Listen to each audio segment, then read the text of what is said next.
These are 10 facts to help you understand Russian history. The most powerful ruler in the history of Russia was not Russian. Catherine the Great was a German born in Stettin.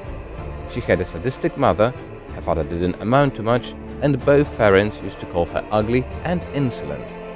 Nobody was expecting big things of her, and in spite of all that, she became the most influential woman on the continent. In Afghanistan, the Mujahideens weren't the only ones the Soviets were afraid of. The most casualties the Russian army sustained was from its own medical staff. 69% of soldiers sent to Afghanistan got seriously ill.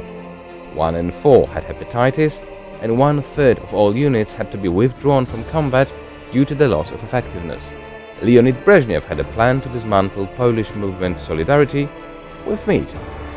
He thought it was the perfect way to put out the fire of anti-communist protests of autumn of 1981. Brezhnev sent over to Poland 30,000 tons of meat, 500,000 tons of grain, 200,000 liters of diesel oil, and promised a financial aid to the tune of 1 billion rubles. The Polish, however, didn't fall for it. The famous Russian ingenuity saved the lives of millions of people during the World War II. In the besieged cities, food was produced from cattle feed, calf leather, and sheep intestines. The people of Leningrad were even eating fermented birch sawdust and processed cellulose. Even Stalin's successor did not believe in the communist propaganda. During his forced retirement, Nikita Khrushchev was devouring books by Orwell, Pasternak, and Solzhenitsyn. He also liked listening to BBC and Voice of America. No other country had as many homeless children as did the Soviet Union. Most of them were 3 to 7 years old, and during Lenin's rule, their numbers peaked at 6 million. Homeless children were a real problem in Russia. They formed armed gangs, were committing robberies in broad daylight, and didn't shy away from murder. Not all Russians were supporting their communist government. During the 1956 Hungarian Revolution, many of them took to the streets as well. People were protesting in Yaroslav, Sevastopol, on the banks of River Volga, and even in Moscow. According to historians, these anti-Bolshevik manifestations were causing major turmoil in the upper echelon of Soviet government.